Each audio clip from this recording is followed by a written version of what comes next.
Assalamualaikum warahmatullahi wabarakatuh. Hai anak-anak kelas 6, bagaimana kabarnya? Semoga selalu sehat. Materi Al-Islam kali ini kita akan belajar tentang zakat. Apa itu zakat, dalil, dan macam-macamnya. Mari kita simak materinya. Apa sih arti zakat? Nah, arti zakat menurut bahasa adalah bersih, bertambah, dan berkembang. Sedangkan arti zakat menurut istilah adalah sejumlah harta tertentu yang diberikan kepada orang yang berhak dengan beberapa syarat. Ya. Zakat sangat penting bahkan menjadi bagian dari 5 pilar hukum Islam selain syahadat, sholat, puasa, saum, dan haji. Bagi setiap muslim yang sudah memenuhi syarat wajib zakat, hendaknya segera mungkin untuk menunaikannya. Dan barang siapa yang sudah mampu tapi tidak mau menunaikan atau mengeluarkan zakat, maka dosalah dia. Karena Islam dibangun atas 5 perkara, yakni syahadat, sholat, puasa, zakat, dan haji. Itu anak-anak ya pengertiannya. Sekali lagi, anak-anak sebagai umat Islam, jika sudah mampu, hendaknya segera menyegerakan untuk menunaikannya. Sedangkan dalil ini atau dasar hukum perintah zakat terdapat dalam surat Al-Baqarah ayat 43. Bismillahirrahmanirrahim. Wa aqimus sholata wa atuz zakata warka'u ma'ar raki'in. Dan laksanakanlah sholat, tunaikanlah zakat, dan rukuklah bersama orang-orang yang rukuk. Perintah yang lain juga dijelaskan dalam surat At-Taubah ayat 105 ya, di mana maaf anak-anak. Nah ya, khud min amwalihim sedaqatun tutahhiruhum wa tuzakkihim bima wasolli alaihim. Inna sholata sakanul lahum wallahu sami'un alim. Ambillah zakat dari harta mereka guna membersihkan dan mensucikan mereka, dan berdoalah untuk mereka. Sesungguhnya doa itu menumbuhkan ketentraman bagi jiwa mereka. Allah Maha Mendengar lagi Maha Mengetahui. Sedangkan untuk macam-macam zakat itu dibagi atas dua, yakni zakat fitrah dan zakat mal. Zakat fitrah adalah untuk mensucikan jiwa, sedangkan zakat mal adalah untuk mensucikan atau membersihkan harta benda yang kita miliki. Selanjutnya kita bahas satu persatu apa zakat fitrah itu. Nah, zakat fitrah adalah zakat yang diwajibkan untuk setiap muslim, baik yang belum balik maupun yang sudah balik, baik laki-laki maupun perempuan, baik yang kaya maupun yang miskin. Zakat fitrah itu dibayarkan pada awal bulan Ramadan, tepatnya pas di bulan Ramadan dan terakhir sebelum sholat Id. Ya, sholat Id pada tanggal 1 Syawal tahun Hijriah. Sedangkan zakat yang harus dikeluarkan bagi setiap muslim ini, zakat fitrah tersebut sesuai dengan tuntunan Rasul adalah berupa bahan makanan pokok sebesar 1 sok. Nah, 1 sok itu senilai dengan 2,5 kilogram atau 3,5 liter. Ya, ingat anak-anak ya, 1 sok itu sama dengan 2,5 kilogram. Ya, anak-anak nanti belajar ya mengukur. Sedangkan zakat mal tujuannya untuk mensucikan harta benda. Ya, apa saja syarat dan ketentuan yang berlaku? Nah, zakat mal itu diwajibkan bagi mereka yang beragama Islam dan bagi mereka yang hartanya sudah mencapai nisab dan haul. Nah, nisab itu apa? Ya, ini kita sebagaimana di dalam syarat wajib zakat, yaitu harta tersebut adalah miliknya sempurna, ya, atau dalam bahasa Arabnya al-milkhatum, ya. Jadi bukan milik orang lain atau milik persyarikatan atau milik gabungan, tapi miliknya sendiri. Yang kedua, harta tersebut memiliki potensi untuk dikembangkan. Ya, harta yang punya potensi dikembangkan, insya Allah itulah syaratnya yang wajib dizakati. Telah mencapai nisab. Mencapai nisab itu adalah batas minimal harta atau barang yang wajib dizakati. Ya, yakni nisabnya itu setara dengan senilai 85 gram emas. Dan berikutnya yaitu mencapai haul. Haul adalah batas waktu yang sudah dimiliki harta tersebut yang wajib untuk dizakati, yakni minimal 1 tahun. Kalau sudah tahu 1 tahun berkembang miliknya sendiri, maka harta tersebut wajib. Dan syarat yang berikutnya, yang terakhir, yaitu harta yang sudah melebihi dari kebutuhan pokok. Nah, jadi yang diperlukan seseorang ya apabila tanggungannya sudah tercukupi dan masih ada lebih, itulah yang syarat untuk berzakat. Sedangkan macam zakat mal ya. Macam-macam zakat mal ada 5 ya, yakni zakat nukut atau zakat harta kekayaan. Misalnya emas, perak, ya, dan surat-surat berharga seperti cek, sertifikat rumah, ya. Terus zakat yang kedua adalah zakat tijaro. Zakat tijaro itu zakat perdagangan, ya. Barang-barang perdagangan itu juga wajib dizakati anak-anaknya sebesar 2,5%. Misalkan punya toko ya atau berdagang alat-alat rumah tangga, alat-alat bangunan dan sebagainya ya. Zakat rikas itu yaitu harta galian atau tambang ya, misalkan minyak bumi, batu bara, maka zakat ini sebesar 20%. Misalkan di rumahnya si A ternyata di dalam tanah tempat halaman rumahnya itu menghasilkan tambang. Nah, ini wajib dikeluarkan zakatnya sebesar 20%. Zakat ziro'ah yaitu zakat pertanian. Nah, ini dikeluarkan setiap kali musim panen, setelah selesai panen. Tetapi ada ketentuan yang berlaku. Jika pada saat melaksanakan pertanian itu menggunakan air hujan, ya, jadi dari air hujan menghasilkan dari hasil panennya itu nanti akan dihitung. Maka besar zakatnya adalah sebesar 10% dari hasil bersih dari penghasilan panen tersebut. Sedangkan apabila menggunakan air yang berasal dari pengairan atau perairan sendiri, maka prosentasenya lebih kecil ya karena memerlukan biaya, yakni zakatnya sebesar 5%. Sedangkan zakat an'am adalah zakat peternakan. Misalnya ternak unta, ternak sapi, kerbau, kambing, domba, dan hewan sejenisnya.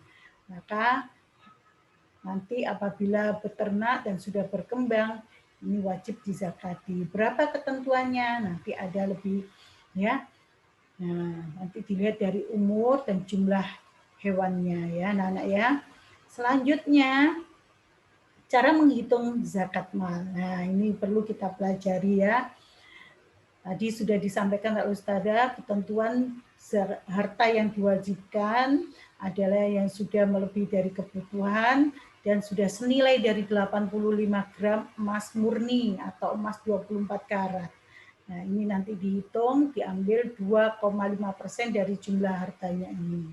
Sebagaimana rumusnya yaitu, nah ini anak-anak ya, P kali E sama dengan H, dan H kali 2,5% dibagi 100, inilah nanti hasilnya ya. Harta yang harus dikeluarkan untuk zakatnya. P merupakan harga emas per gram ya. Sedangkan E adalah jumlah gram emas, H adalah hasil yang harus dibayarkan. Yuk kita simak contoh ini. Nah, kita mulai dari menghitung zakat fitrah dulu. Ada contoh, Pak Lukman memiliki seorang istri dan 2 orang anak, Irfan dan Aisyah. Di rumah Pak Lukman juga tinggal bersama kedua orang tua Pak Lukman. Nah, Berarti berapa zakat fitrah yang harus dikeluarkan atau yang dibayarkan oleh Pak Lukman? Maka otomatis jumlahnya adalah sebanyak, kita hitung dulu jumlah jiwa yang ada di dalam rumah Pak Lukman. Yaitu ada Pak Lukman, istri, 2 orang anaknya, dan 2 orang tuanya, yaitu ayah, kakek neneknya Aisyah dan Irfan. Nah, berapa besar zakatnya? Maka dari 6 kali 2,5 kilogram. Maka hasilnya adalah 15 kilogram. Kalau ditanyakan berapa jumlah uangnya, nah kita lihat harga berasnya dulu. Ya, kalau harga berasnya per kilo 10.000, maka 15 dikali 10.000, maka hasilnya 150.000. Maka inilah nilai uang yang harus dikeluarkan untuk membeli beras zakat fitrah. Jelas ya Nana ya? Oke. Selanjutnya cara menghitung zakat mal. Ya, Bu Hanum memiliki emas sebesar 150 gram, sedangkan harga per gramnya adalah 1 juta. Berapa zakat emas yang harus dikeluarkan oleh Bu Hanum? Maka caranya adalah dihitung dulu. Harga emasnya dikali dengan jumlah emasnya, ya. Kita pakai rumus, ya. H dikali E, ya. Maka hasilnya adalah 150, ya. Dari 150 juta, 150 juta ini dikali, ya anak-anak ya, dikali 2,5%, dan hasilnya ini 375 juta dibagi 100 karena persen ya. Nah, maka hasilnya adalah 3.750.000. Nah, jadi kesimpulannya, maka besar zakat yang harus dikeluarkan Bu Hanum yang memiliki emas sebesar 150 gram adalah 3.750.000. Oke, Nana, sudah jelas ya? Nah, sekarang Ustazah lanjutkan. Nah, siapa orang yang berhak menerima zakat? Nah, sebagaimana di dalam surat At-Taubah ayat 60 sudah dijelaskan oleh Allah, ya. Innamas shadaqatu lil fuqara'i wal masakini wal amilina 'alaiha wal mu'allafa qulubuhum wa fir riqabi wal gharimina wa fi sabilillah wa ibnis sabili faridatan minallah. Allahu alimun hakim. Sesungguhnya zakat-zakat itu hanyalah untuk orang-orang fakir, orang miskin, pengurus-pengurus zakat, para mu'alaf yang dibujuk hatinya. Juga untuk memerdekakan budak atau orang yang berhutang. Ya, budak, maaf, orang-orang yang berhutang, orang yang berjuang di jalan Allah, dan untuk mereka yang sedang dalam perjalanan sebagai suatu ketetapan yang wajib, yang diwajibkan Allah.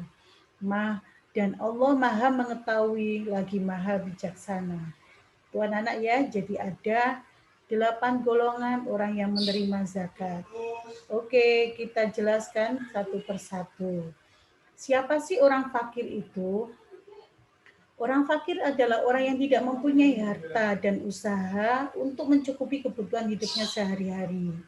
Nah, ini orang fakir. Sedangkan orang miskin adalah orang yang tidak cukup penghidupannya di dalam keadaan serba kekurangan. Nah, ini ya. Terus orang amil. Amil adalah orang yang mengurusi zakat ya. Tugasnya mengumpulkan dan membagikan zakat, juga termasuk golongan orang yang berhak menerima zakat. Golongan berikutnya adalah mu'alaf. Mu'alaf itu orang yang baru masuk Islam, yang kemungkinan imannya masih lemah. Ya. Nah, berikutnya yaitu budak atau rikob atau hamba sahaya. Istilah ini bisa dikaitkan dengan upaya melepaskan para muslim yang ditawan oleh pihak lain. Ya. Sedangkan berikutnya adalah gharim, seorang muslim yang terlilit oleh hutang. Dan yang ketujuh adalah sabilillah, orang yang berjuang untuk kepentingan Islam dan para orang muslimin. Ibnu Sabil, orang yang sedang dalam perjalanan dengan tujuan untuk kebaikan. Itulah anak-anak 8 golongan yang berhak menerima zakat sebagaimana di dalam surat At-Taubah ayat 60. Selanjutnya, tujuan zakat. Tujuan zakat di dalam Islam merupakan untuk menyempurnakan rukun Islam, ya. Terus untuk mengikis sifat kikir dan sombong. Ya, jadi kalau orang yang memiliki harta ini untuk mengikis, biasanya kalau sombong ini kalau suka berbagi mengeluarkan zakat, insya Allah akan terkikis sifat kikir dan sombongnya. Yang ketiga adalah untuk PDKT. Tahu anak-anak PDKT? Pendekatan diri kepada Allah Subhanahu wa taala. Dan yang jelas adalah untuk membersihkan jiwa dan hartanya. Itulah 4 tujuan zakat. Sedangkan sebutan untuk muzaki, nah mungkin anak-anak sering mengenal kata-kata muzaki, ya, dan mustahik, ya. Muzaki adalah orang yang mengeluarkan zakat, sedangkan amil itu orang yang mengurusi hutang, untuk mengurusi dan mengumpulkan zakat, sedangkan mustahik adalah orang yang menerima zakat. Ini ya, jadi amil berada di tengah-tengah ya. Dari ambil mengkolek dari para muzaki ya, terus dibagikan, disalurkan kepada mustahik. Ini anak-anak ya. Nah, oke, kalau di lembaga Muhammadiyah itu ada yang mengurusi namanya lazismu ya. Ya, insya Allah anak-anak sudah mengenal itu. Selanjutnya hikmah zakat. Hikmah zakat yaitu ya, satu untuk menyempurnakan keimanan seseorang ya, keimanan seorang muslim. Yang kedua adalah untuk mempererat tali persaudaraan. Sebagaimana di dalam hadis Rasulullah, tidak sempurna iman seseorang di antara kalian sehingga dia mencintai saudaranya sebagaimana dia mencintai dirinya sendiri. Hadis riwayat Bukhari dan Muslim. Oke, selanjutnya hikmahnya yaitu untuk mencegah terjadinya tindakan kejahatan. Nah, karena ada perbedaan status sosial, maka inilah akan terjadi kejahatan ya. Selanjutnya yaitu Allah akan menjamin hartanya akan terus bertambah ya. Jadi orang yang mengeluarkan zakat jangan sampai khawatir ya, karena sedekah tidaklah akan mengurangi harta ya. Itulah hadis yang disampaikan oleh Rasulullah. Dan yang berikutnya adalah bentuk rasa syukur atas nikmat yang telah diberikan oleh Allah. Nah, berikutnya, sedekah dapat memadamkan murka Allah dan mencegah dari keadaan mati yang jelek. Hadis riwayat Tirmidzi. Hikmah selanjutnya yaitu sarana untuk membersihkan harta dan jiwa seorang muslim. Ya, sebagaimana di dalam surat At-Taubah tadi sudah ya. Ambillah zakat dari sebagian harta mereka. Dengan zakat itu kamu akan membersihkan dan mensucikan mereka. Ya, selanjutnya, ya ini menjauhkan dari siksa neraka. Ya, jadi hikmahnya adalah menjauhkan diri dari siksa neraka, sebagaimana dijelaskan oleh Allah dalam surat At-Taubah ayat 34 dan 35, yaitu dan orang-orang yang menyimpan emas dan perak dan tidak menafkahkannya di jalan Allah, maka beritahukanlah kepada mereka bahwa mereka akan mendapat siksa yang pedih. Pada hari dipanaskan emas perak dari dalam neraka jahanam, lalu dibakarinya dari mereka. Lambung dan punggung mereka lalu dikatakan kepada mereka, inilah harta bendamu yang kamu simpan untuk dirimu sendiri. Maka rasakanlah sekarang akibat dari apa yang kamu simpan. Naudzubillah ya. Nah anak-anak, bagaimana materinya? Menyenangkan bukan? Semoga materi ini bisa menambah wawasan kita dan kita bisa mengamalkannya. Sudah akhiri. Assalamualaikum warahmatullahi wabarakatuh.